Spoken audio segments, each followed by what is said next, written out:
All right, so here I am going to solve an example problem, and I'm going to solve it a couple different ways. I'll solve it on this slide one way, and then on the next slide I'll solve it another way, just to show you that we get the same values. Just kind of want to reinforce the fact that we can solve these circuits any number of ways once we get comfortable with these methods.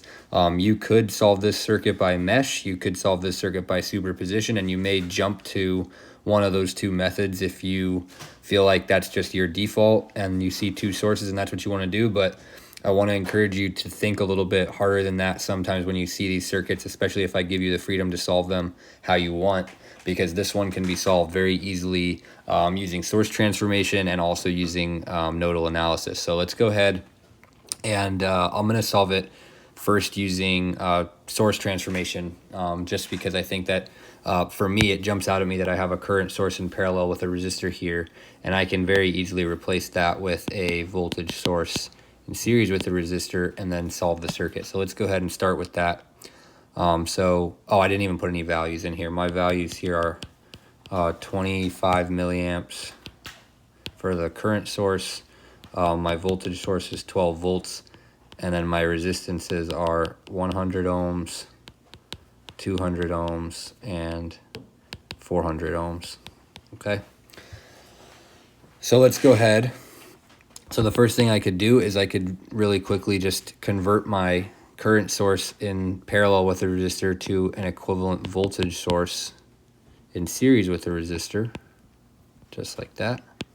And then I can draw the rest of my circuit, which here would be R1, and then I have R2, and then I'd have R3. Okay. But the trick here is that my current source, typically for a source transformation, is pointing upward, right? And so since this one's pointing downward, I need to take that into account, and I actually need to flip my voltage source as well. So what I'm going to do is instead I'll draw this voltage source with the minus terminal on top. And of course this voltage source would be a value of I times R. So in this case, it's going to be I1 times R1, and my resistance here is going to be R1. And this resistor is gone because I've replaced, basically, again, let me just draw it. I've replaced this part of my circuit with this part of my circuit. All right. So that's going to be my first step. Now I'll just draw, another version of this circuit, but I'll actually draw the values. So I've got a 100 ohm resistor here. I don't really need that dot there anymore. This one is a 200 ohm resistor, and then this one is a 400 ohm. And then I've got 12 volts right here. So hopefully right off the bat you recognize that Vy is pretty easy to find. So the question itself says determine Vx, Vy, and basically all of the currents in this circuit, right? And so that's what I'm trying to find. Well, Vy is just going to be 12 volts, hopefully that's pretty straightforward by now. And then my I1 times R1, I got 25 milliamps times 100 ohms. That's going to give me 2.5 volts. And so this node right here, the voltage is going to be negative 2.5 volts. But note that that's not my Vx. My Vx is the node that's connected to the right or the left hand side of R2, which is this node. And right here, it's just Vx. All right. And so we need to keep track of that.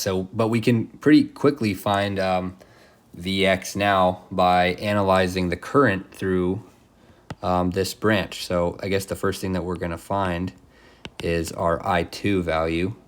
We can note that the current through the 100 ohm and the 200 ohm are going to be in series because those are the same current. They're going to have the same current through them because they're in series. I spoke backwards. But so if I want to find I2, I can find that pretty easily by taking the voltage drop across those two resistors, right? If I start here and I go this way, I've got Vy here, which is 12 volts. And then on the other side of the 100 ohm, I've got negative 2.5 volts. And that whole thing is going to be divided by my total series resistance, or 300 ohms. And so that comes out to 14.5 over 300. Let me calculate that real quick. 14.5 divided by 300 gives me 48.3 milliamps. Okay, so that's one of my currents, 48.3 milliamps. All right, that's my I2. Now I can really easily find Vx, because Vx is just going to be the voltage drop across Vy minus the voltage drop across this resistor. So basically I can say that Vx is equal to 12 volts minus the voltage drop across that resistor, which is going to be 48.3 milliamps multiplied by 200 ohms. And so my Vx, let me calculate that real quick.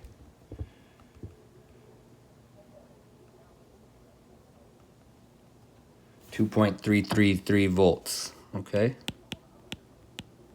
So we've got Vx, we've got I2, we know we have Vy, so we basically we're getting there.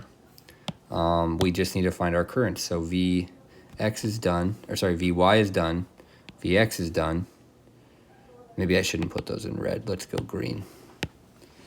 Done, done, and we've got I2. We need to find I1 and I3, and that should be trivial because we know Vy, which we can very easily use Vy to find this current, and we know Vx, so we can easily find Vx, or use that Vx to find that current. So let's do that real quick. Let me minimize these so that I can create some more space. So let's just go obviously I'm going to take the voltage drop across this resistor. That's going to be Vy, 12 volts over 400 ohms. That's going to give me I3. So let's just, I can just eyeball that. That's going to be 30 milliamps. And then the last one I need is I1, which I know Vx now, so I can take the Vx that I found, right, which is 2.333 volts, and I can throw it right back into this circuit and get my current that's flowing through R1. So 2.333 volts divided by 100 ohms is going to give me my I1, and that's going to be 23.3 milliamps. Okay, so we found basically everything that we needed to here. We found I3, we found I1, we found I2, which is here, we found Vx, and we found Vy. Okay, so that would be how you would solve this problem using source transformation. Okay, and you see that obviously once I do my source transformation, there are still other circuits methods involved, but really at the end of the day, it just turns out to be Ohm's law, right? I used Ohm's law here, I used Ohm's law here, I used Ohm's law here, and ultimately I used Ohm's law here as well. It's really just applying Ohm's law to these circuits and kind of figuring out how to set them up. So I'm gonna go ahead and end this video here, solve this circuit using source transformation kind of at the start to set up an easier circuit for myself to work with. And in the next video, I'm going to do it the same exact circuit, but I'm going to solve it using nodal analysis from the beginning rather than using source transformation.